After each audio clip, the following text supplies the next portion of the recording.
امام آباد فوز باللہ من الشیطان الرجیم بسم اللہ الرحمن الرحیم. السلام علیکم دوستوں، امید کرتا ہوں سب خیر خیریت سے ہوں گے.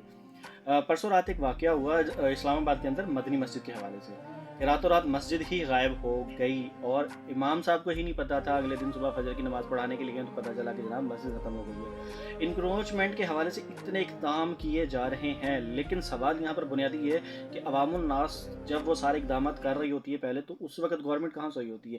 پچھلے دنوں بھی میں نے ایک سوال کیا تھا کہ ایل ٹی سی والے کہتے ہیں کہ جناب آپ کی گاڑی کے اندر سلنڈر لگا ہوا ہے اس لیے آپ کے اوپر پرچہ ہوگا، جبکہ وہی گاڑی اسی سلنڈر کے ساتھ ایل پی جی کے سلنڈر کے ساتھ چیک ہونے کے لیے جاتی کہ ہیلتھ سرٹیفکیٹ کے مطابق گاڑی کے مینٹیننس کے مطابق ٹھیک ہے آیا یا نہیں، تو وہ اس کو جاری کر دیتے کہ جناب آپ گاڑی کی مینٹیننس ٹھیک ہے، اوکے ہے. اب یہاں پہ عوام کو سمجھ نہیں آ رہی ہوتی، کنٹراڈکشن آ کے سائڈ پہ رہی ہے، وہ والا صحیح بول رہا ہے یا وہ والا صحیح بول رہا ہے.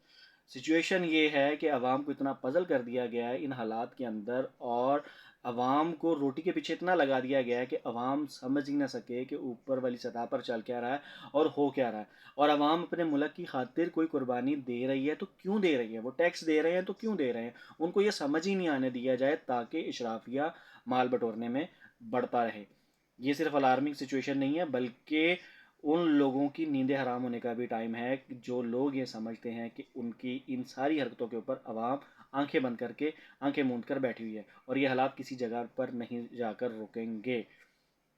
بہت الارمنگ سچویشن ہے، اور میری دعا ہے کہ اللہ تعالی ہمارے ملک پاکستان کے لیے آسانیاں پیدا فرمائے. نیکسٹ ویڈیو تک مجھے دیجیے اجازت. اللہ حافظ.